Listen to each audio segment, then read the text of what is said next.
You've read the books, you've made the lists, you've tried the routines more than once. And you still can't make yourself do the thing. Not sometimes, consistently, reliably, like clockwork. At some point, you stopped blaming the circumstances and started blaming yourself, and part of you believes it. I want to show you why that's the wrong diagnosis entirely.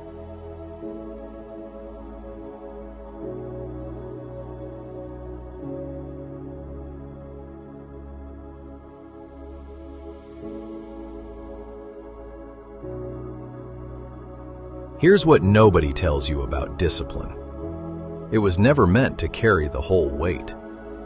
Discipline is the last 10%. The final push when everything else is already working. When your environment is set up right. When the task connects to something real. When the system around you isn't fighting you. But most people are using it as the first 90%. The whole engine. The only thing standing between them and failure. And that's not a character flaw. That's a design flaw. Think about how a house is built. You don't just pour concrete and hope the people inside figure out how to stay warm. You design the insulation. You place the windows for light. You run the wiring before the walls go up. The house works, not because the people inside it are disciplined, but because it was built to work. Now think about how most people build their days. No insulation, no wiring, no windows, just willpower and hope. And when it doesn't work, they blame themselves. There are 3 design failures I see almost everywhere, and if you've ever felt like you're working against yourself, I'd bet you're living inside at least one of them. The first one is environment design. Your surroundings are built for distraction. Not because someone planned it that way, but because nobody planned anything at all. Notifications on, phone within reach, the hardest task buried under 40 other tabs. And you sit down expecting to focus in a space that was never designed for focus. You're not weak, your environment is loud. The second failure is task design. Most tasks aren't tasks, they're directions. Work on the project, handle the emails, make progress on the thing. Your brain can't start something it can't picture finishing. Vague inputs produce paralysis every time. It has nothing to do with motivation. A surgeon doesn't walk into the OR and think, I should probably do some surgery today. They have a plan, a sequence, a defined next action. When your task has no shape, your brain invents one, usually called scrolling. The third failure is recovery design. This one is invisible until it isn't. Your brain has a finite amount of directed attention. Every decision, every notification, every context switch depletes it. It's not metaphorical, it's neurological. And when you run out, everything feels hard.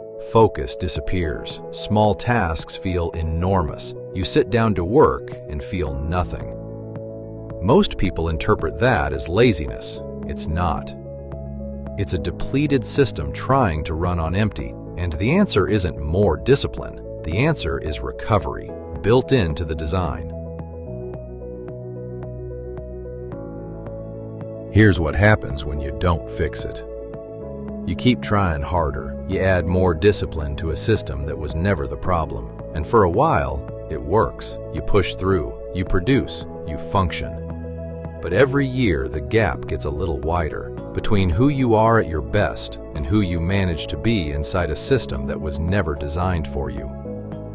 I've seen this pattern in people who are genuinely capable, people with real skill, real drive, real ideas, and they're exhausted. Not because the work is too hard, but because they've been fighting their environment for so long, they can't remember what it felt like not to. That's the cost of not designing. Not failure, not laziness, just a slow, quiet drain on everything you could have done. And the worst part? Most people never trace it back to the design. They just keep blaming themselves. Here's what changes when you get the design right. You don't feel like a different person. You feel like the same person, but in a space that finally works with you instead of against you. The phone is out of reach. The task has one clear next step. The recovery is scheduled, not accidental. And suddenly, discipline isn't the thing carrying everything. It's just the last mile, the way it was always meant to be. You're not undisciplined.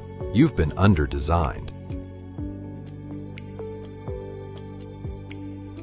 So what does it actually look like to redesign?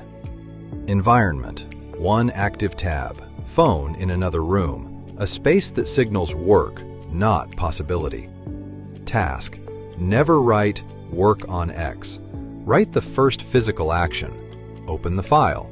Write the first sentence. Send the one email. Your brain can start anything it can picture.